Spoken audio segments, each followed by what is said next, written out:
இன்னைக்கு நம்ம ஜாக்கி சினிமாஸ்ல மிஸ் த மிஸ்ட்ரி ரோட் அப்படின்ற ஒரு ஆஸ்திரேலியன் படத்தை நம்ம இன்னைக்கு வந்து பார்க்க போறோம். இது வந்து ஜாக்கி சினிமாஸ்ல வர ஃபர்ஸ்ட் த்ரில்லர் மூவி. ஏன்னா எனக்கு த்ரில்லர் ரொம்ப பிடிக்கும். ஸோ அதனால த்ரில்லர் படத்தை வந்து ஃபர்ஸ்ட் எடுத்துக்கணுன்றதுனால இப்போ ரீசெண்டாக அந்த படம் பார்த்தா ரொம்ப பிடிச்சிருந்து. ஸோ அந்த படத்தை உங்களோட பகிர்ந்து போறேன். நான் இப்போ ஆஸ்திரேலியாவில் இருக்கிற நாடி நரம்பு ரத்த சத எல்லா இடத்துலையுமே சினிமா ஊறி இருக்கிற ஒரு இயக்குனர் தான் இவான்சன். அவர் ஆக்சுவலா வந்து நம்ம ஊர் தரமணி ஃபிலிம் இன்ஸ்டியூட்ல படிச்ச மாதிரி அங்க ஆஸ்திரேலியன் ஃபிலிம் இன்ஸ்டியூட்ல வந்து படிச்ச ஒரு இயக்குனர். அவர் நிறைய ஷார்ட் ஃபிலிம், டாக்குமெண்ட்ரி ஃபிலிம்ஸ் நிறைய பண்ணியிருக்காரு.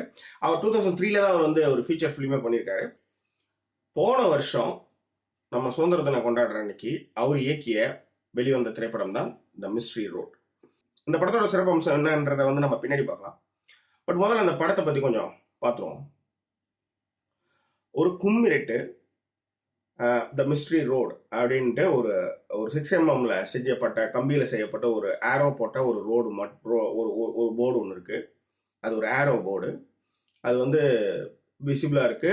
அது வந்து ஒரு ஆம்பியன்ஸ் லைட்ல ஒரு மாதிரி சில்லவுட்ல தெரியுது த மிஸ்ட்ரி ரோடு. இந்த காட்சிகள்லாம் ஏன் இவ்வளவு விரிவா சொல்றேன் அப்படின்றது பின்னாடி காரணம் இருக்கு, நான் சொல்ல வரேன். பட் அந்த ஃபர்ஸ்ட் அந்த மிஸ்ட்ரி ரோடு அப்படின்றது வந்து ஒரு 6mm செய்யப்பட்ட ஒரு இதுல வந்து சில்லவுட்ல ஒரு பேக்ராப்ல இருக்கு. விடிஞ்சுக்கிட்டு இருக்கு. நல்ல விடியல். அப்ப தூரத்துல ஒரு சவுண்ட் அப்படியே வந்து திடீர்னு பார்த்தா ஒரு பெரிய ட்ரெய்லர் ட்ரக் போகுது.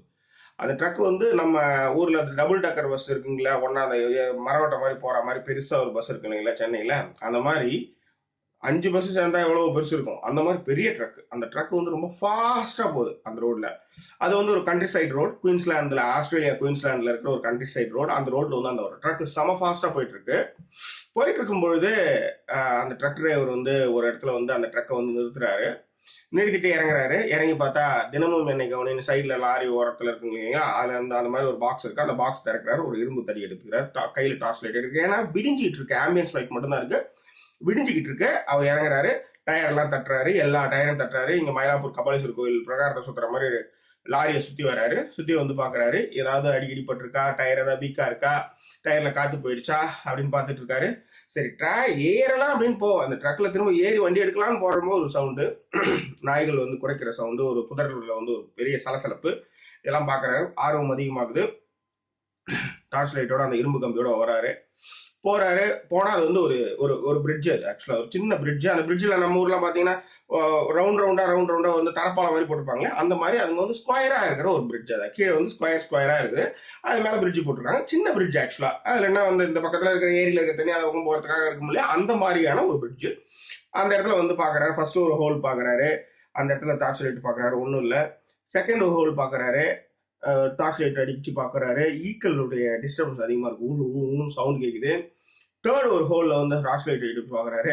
அங்கேயும் வந்து ஒண்ணுமே இல்லை. பட் ஃபோர்த் ஹோல்ல வந்து டார்ச் லைட் அடிச்சு பாக்குறப்ப அவர் வந்து அதிர்ந்துடுறாரு. படம் பார்க்க நாமளும் அதிர்றோம். என்னன்னா ஒரு இளம்பெண், 16 வயது கொண்ட இளம்பெண் கழுத்தறுக்கப்பட்டு உட்கார வைக்கப்பட்ட நிலையில் பாலத்துல அந்த ஹோல்ல உள்பக்கமா உட்கார வச்சு சாவடிச்சு உட்கார வச்சுட்டு போயிட்டாங்க. அந்த உடலை வந்து நாய்கள் வந்து கடிச்சு குதறிக்கிட்டு இருந்தது. அந்த சத்தத்தை கேட்கிறாரு.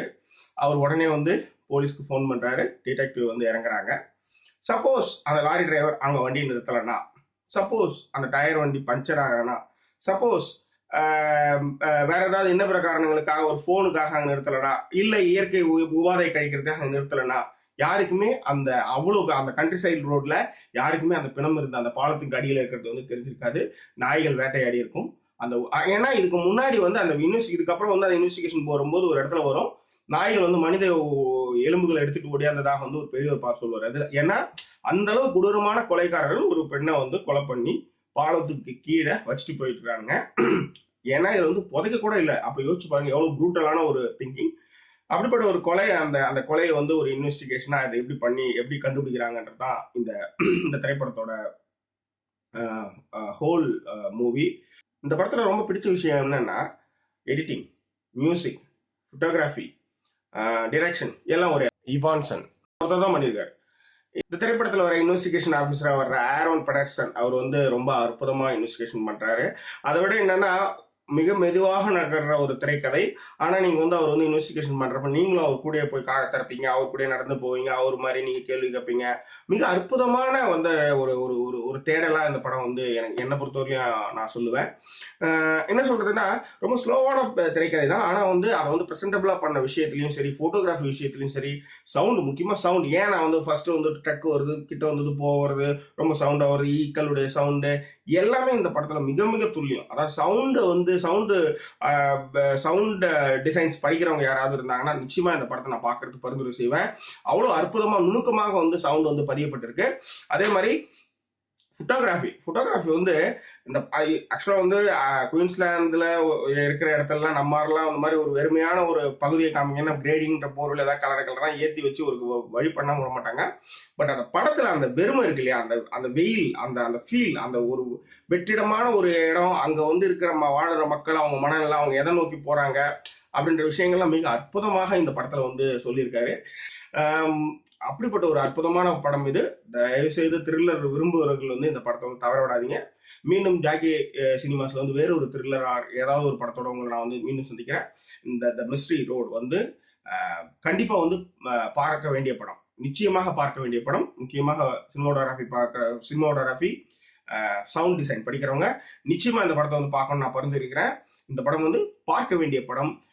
ஜாக்கி ரேட்டிங்ல பாத்தீங்கன்னா அந்த படத்துக்கு வந்து 10க்கு வந்து எப்படியா இருந்தாலும் ஒரு 7 கொடுக்கலாம். அவ்வளவு அற்புதமான ஒரு திரைப்படம். உங்களுக்கு பிடிச்சிருந்தா சப்ஸ்கிரைப் பட்டனை அழுத்துங்க, உங்க நண்பர்கள்ட்ட ஷேர் பண்ணுங்க. அதுவரை உங்களிடம் வணக்கம் கூறி விடைபெறுவது பிரியங்களுடன் உங்கள் ஜாக்கி சேகர். நன்றி, வணக்கம்.